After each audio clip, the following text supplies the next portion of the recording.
How's it going, guys? So today we're back in the reptile room doing some more upgrades, and in today's video we're actually going to be doing the lighting on these beautiful Western blue tongues. And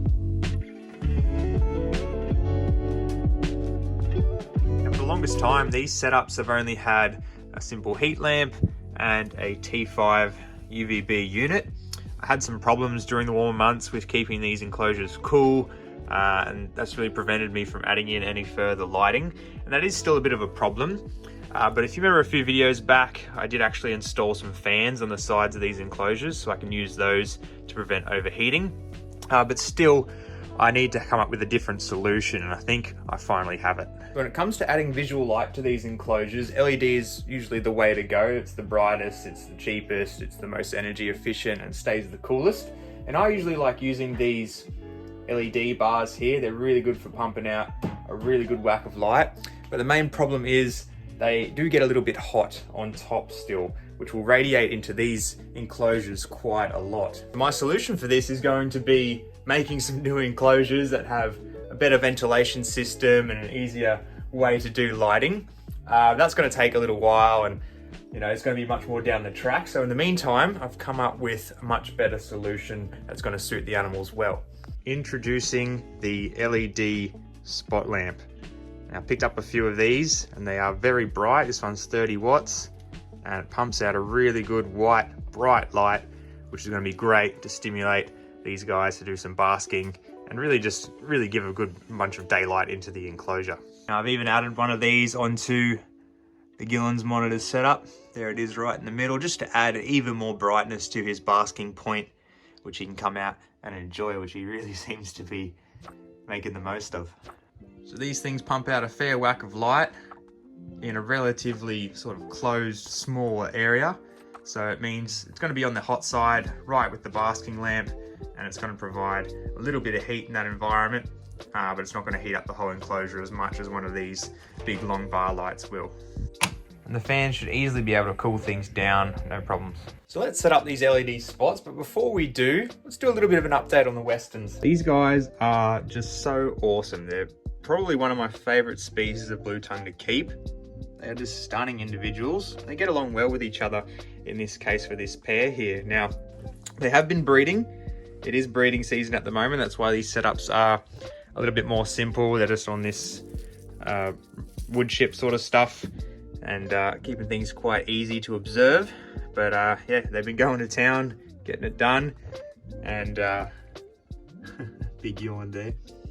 I cannot wait to get some more baby Western blue tongues. They are probably my favorite baby blue tongue. They just look so cool, and they're just amazing little animals. And speaking of babies, their little baby from a season or two ago is actually in here. That's her little spot. She likes to bury herself. Yeah. This thing is a stunning little individual. Again, being the breeding season only just starting, this one is about to shed. But this is just literally one of my favorite animals here.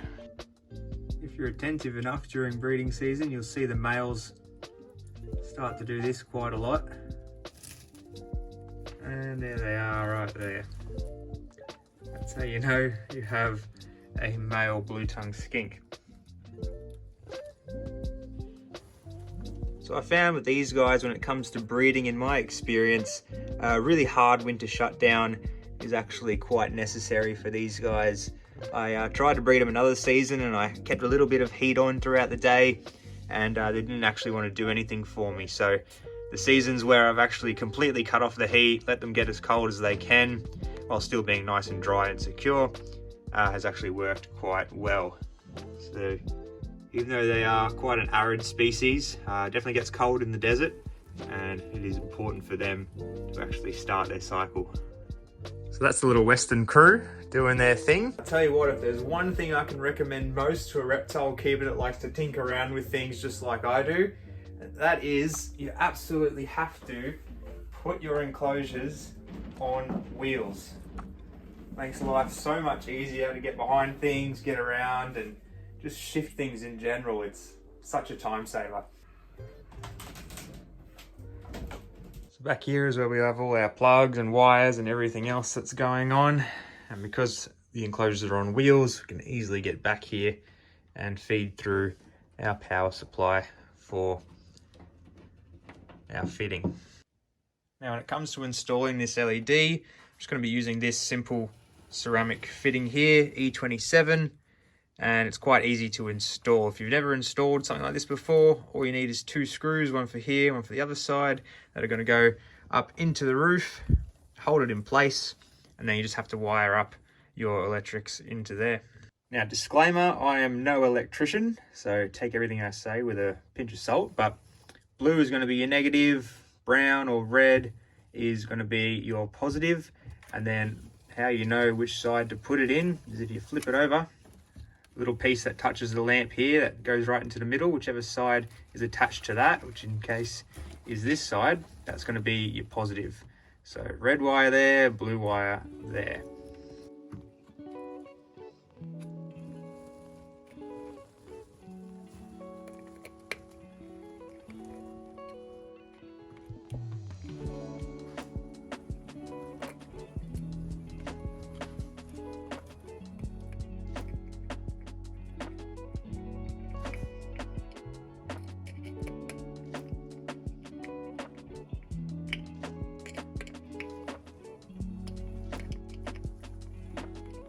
To install this fitting, all I'm going to do, pop it on the roof right where I want it to be, get a little pencil, draw a little line inside each of the screw holes, and that way I know where to drill some little pilot holes.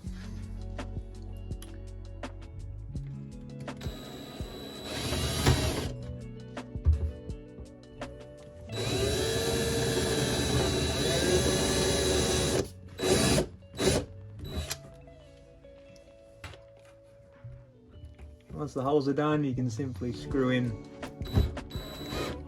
to place.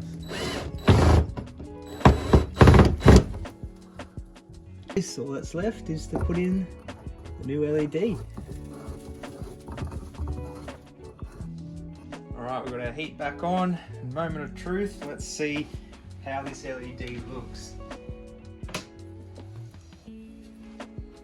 Wow, that is a major difference in brightness. How good the animal looks under it. Proper daylight in there now. I love it. So now, like all my other setups, we've got heating, UVB, and now LED for that visible light as part of the spectrum. Much better. And this is going to work well for the blue-tongued skinks because they don't spend a whole hell of a lot of time out basking or out in the daylight 24/7. They'll come out, get a good whack of heat and UV and everything like that, and then go and hide for a lot of the day, really. So this is like a good little patch of sunlight that they can come out to and then retreat over into their hides and everywhere else to escape that blistering sun throughout the day. This guy does not want to leave me alone. They're so cute. They're very personable. They can be a bit shy sometimes, this species, but once they know you and they're pretty comfortable, they are an amazing little blue-tongued to keep. Just seeing how much nicer these guys look under some proper lighting. I'm sure it's going to do wonders for their colours as well. Something I've noticed is they already seem to like basking under the LED even more, which makes sense. In the wild they'd be basking under the brightest point, so it's good for them to enjoy as well. Now, because the lights are so close together and that one's slightly pointed that way, they do overlap anyway quite a lot. That way they can get that bright light and that heat and the UV just like they would out of sunlight. So fingers crossed we get some more babies from these guys in the near future. As well as that, this new upgrade is just a temporary thing. I do want to make them all new enclosures, which I'll again film in a future video. Otherwise, until then, make sure you guys subscribe and like if you haven't already, and we'll see you in the next video.